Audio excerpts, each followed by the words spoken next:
Welcome to Tales from the Rim. I'm Trobs Monkey. This is the story of Sparkle Union. Yes, you're looking at the settlement of Sparkle Union, home of the vampire Nedward and his young bride Isabella. Well, bride-to-be. We'll get to that. The ancient vampire, for some reason, has decided to have a young human partner. We won't get into the awkwardness of this, but the good news for him is his partner Isabella is a complete psychopath. And I'm sure that will, of course, in no way harm their relation going forward.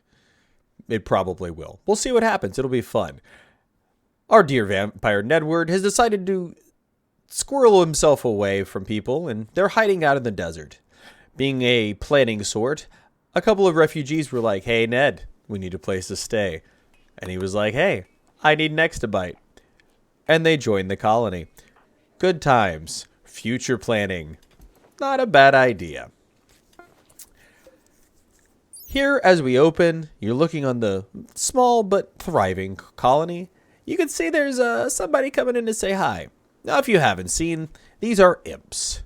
Imps are, desert-dwelling, heat-resistant, fire-breathing, and that's a problem. Poor Ned, however, doesn't know that they breathe fire, and he tries to square up. Well, the imp, doing what an imp does, breathes fire directly into Ned's face. Guess what happens to Ned? Despite losing an arm, the fire breath hits Ned dead in the face, and Ned goes down. Because, well, if there's something vampires hate, it's fire. Everything's on fire. The meds are on fire. The wood's on fire. The storeroom is on fire. Really, this is a bad time. This is not fine. The attacker, seeing his opportunity, grabs Ned and tries to escape. Unfortunately, he ran directly towards the other colonists. Isabella and the two refugees were waiting and came swinging out at them.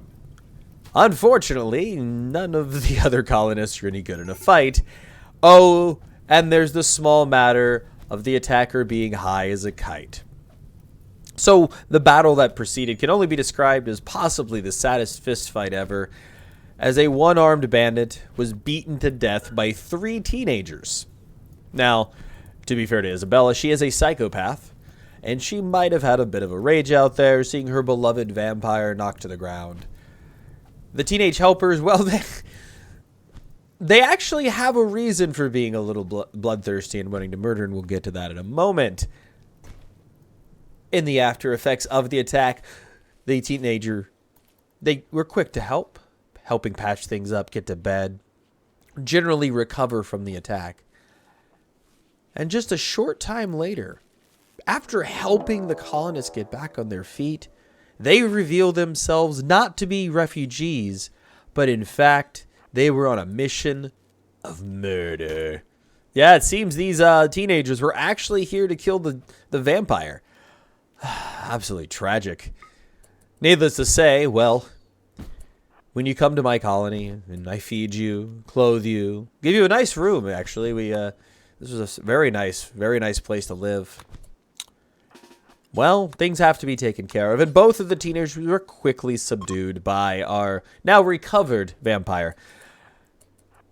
Ned was needlessly outraged at the betrayal, and he decided, there is only one appropriate reaction to this. Only one thing you can truly do when you bring someone into your home, into your vampire abode.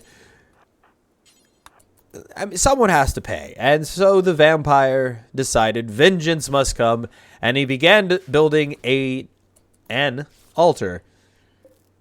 And there was nothing that could distract him from his task, as he immediately sat down and got to work. And then got distracted, put on a cool cowboy hat, played a little horseshoes, but single-mindedly got his task completed. Once completed, Nedward's mind leapt to vengeance. His rage absolutely severe, as he grabbed the soon-to-be cowboy hat and former refugee, tail and carried them to the altar. There, Isabella and Ned, as the horrible people they are, departed, dear tale, from the world.